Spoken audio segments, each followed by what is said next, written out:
Time में भी लोगों ने बहुत मेहनत की। महोदय, अभी ये आपके सामने एक प्रार्थना पत्र आया है, किस संदर्भ में है सर और इनका मांग क्या है? खिदमत इंसानियत फेडरेशन की तरफ से एक ऐ काश मेरे मुल्क की ऐसी दिशा बने, मंदिर जले तो दर्द मुसलमान को भी हो, लुटने ना पाए अब किसी मस्जिद की आबरू, ये फिक्र मंदिर के पहरेदार की भी हो। एक आवेदन अभी दिया गया है। यहीं के रामगढ़ के ये सारे निवासी हैं और इन लोगों ने जो इस पत्र में लिखा है कि किसी अन्य स्टेट में मोहम्मद पैगंबर के बारे में कुछ बोला गया है और अभी काफ़ी विस्तार से इन लोगों से बात हुई। तो कोई भी मजहब का हो, कोई भी किसी भी धर्म का हो, एक दूसरे धर्म का सम्मान करना यही इंसानियत है, यही मानवता है। और मैं तमाम आवाम से, मैं तमाम जनता से यही गुजारिश करूँगा कि हमारे राज्य का, हमारे शहर का माहौल अच्छा होना चाहिए। अगर कोई अफवाह फैलाता है, अगर कोई कुछ आपसे कहता है, तो सबसे पहले आपको विवेक से कार्य करना चाहिए और किसी को भी कानून को, धर्म को दोस्तों, आज खिदमत इंसानियत के जानिब से आज एसपी कार्यालय और डीसी कार्यालय में आकर मेमोरेंडम दिया गया है। और वजह क्या है, सबब क्या है, इतने उलमाए कराम क्यों रामगढ़ डीसी ऑफिस एसपी कार्यालय आए हैं, चलिए खिदमत इंसानियत के जनरल सेक्रेटरी से आज बात करते हैं, मुनव्वर सैफी हरदिल अजीज। तो पूछते हैं कि आखिर उन लोगों का आने का वजह क्या है। आइए कैमरामैन साहब, थोड़ा सा आगे। ऐ काश मेरे मुल्क की ऐसी दिशा बने, मंदिर जले तो दर्द मुसलमान को भी हो, लुटने ना पाए अब किसी मस्जिद की आबरू, ये फिक्र मंदिर के पहरेदार की भी हो।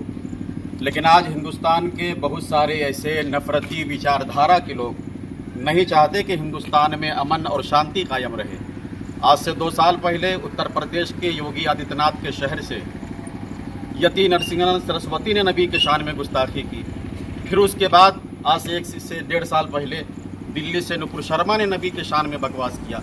और फिर अभी 6 दिन पहले महाराष्ट्र के नासिक का रहने वाला रामगिरी महाराज ने नबी की शान में ऐसे जुमलों का इस्तेमाल किया है जो शब्दों में बयान नहीं किया जा सकता है। जबकि कॉन्स्टिट्यूशन ऑफ इंडिया के 25 के अकॉर्डिंग हर शख्स को अपने मजहब को मानने और अपने मजहब का प्रचार करने का पूरा हक है।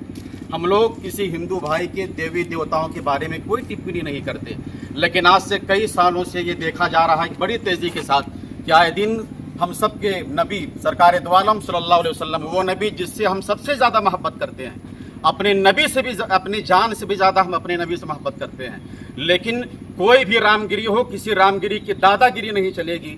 अगर बाप के ऊपर उंगली उठाई जाएगी बर्दाश्त किया जाएगा, हमारे घरों के बारे में बोला जाएगा बर्दाश्त किया जाएगा, लेकिन अगर नबी के शान में अगर बकवास किया जाएगा तो मुँह से ज़बान खींच ली जाएगी।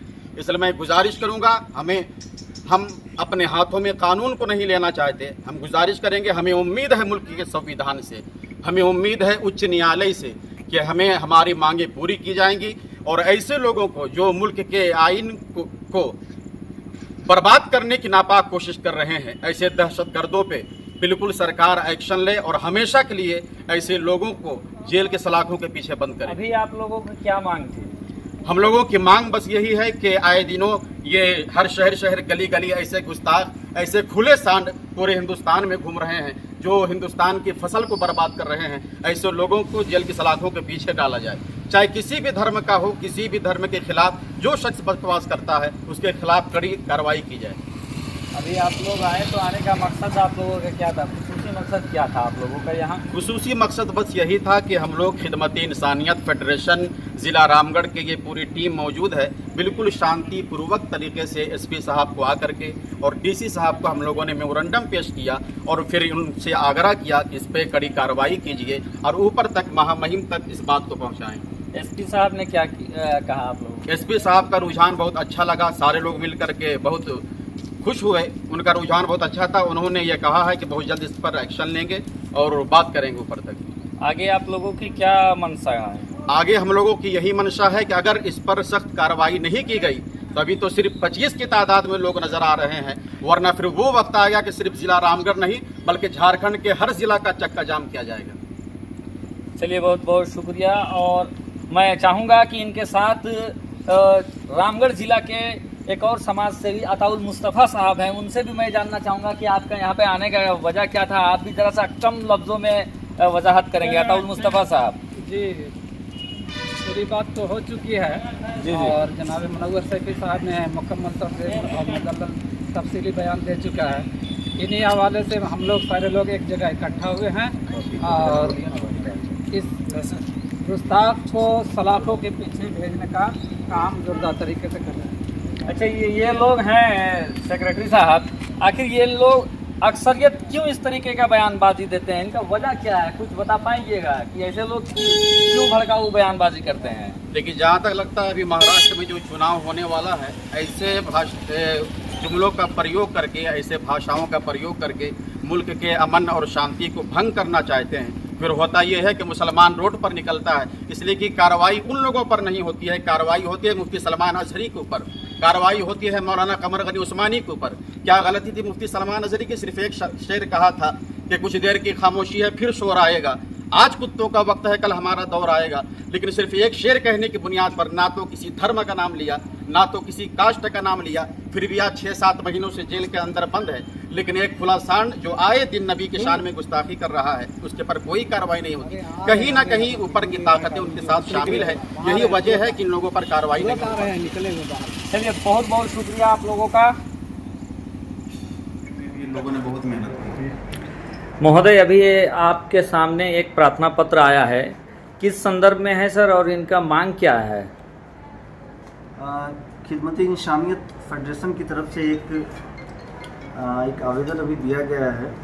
यहीं के रामगढ़ के ये सारे निवासी हैं और इन लोगों ने जो इस पत्र में लिखा है कि किसी अन्य स्टेट में मोहम्मद पैगंबर के बारे में कुछ बोला गया है और अभी काफ़ी विस्तार से इन लोगों से बात हुई। तो कोई भी मजहब का हो, कोई भी किसी भी धर्म का हो, एक दूसरे धर्म का सम्मान करना यही इंसानियत है, यही मानवता है। और मैं तमाम आवाम से, मैं तमाम जनता से यही गुजारिश करूँगा कि हमारे राज्य का, हमारे शहर का माहौल अच्छा होना चाहिए। अगर कोई अफवाह फैलाता है, अगर कोई कुछ आपसे कहता है, तो सबसे पहले आपको विवेक से कार्य करना चाहिए और किसी को भी कानून को, धर्म को, कानून को अपने हाथ में लेने की आवश्यकता नहीं है। कोई भी समस्या हो, कोई भी चीज़ें हों, तो उसको हम लोगों तक लाएं और हम लोग उसको विधि सम्मत तरीके से कार्य करेंगे और इसको मामले को शांतिपूर्वक सुलझाएंगे। सर, इस संदर्भ में प्राथमिकी दर्ज होगी क्या सर? चूँकि उसमें विवेचना किया गया है, प्राथमिकी दर्ज का मांग किया गया है, तो क्या इसमें प्राथमिकी दर्ज होगी? अभी ये मामला मेरे समक्ष आया है, हम लोग इसको देख लेते हैं कि इसको किस प्रकार से करना है, फिर उसके बाद हम लोग निर्णय इसको लेते हैं। चलिए सर, बहुत बहुत धन्यवाद। और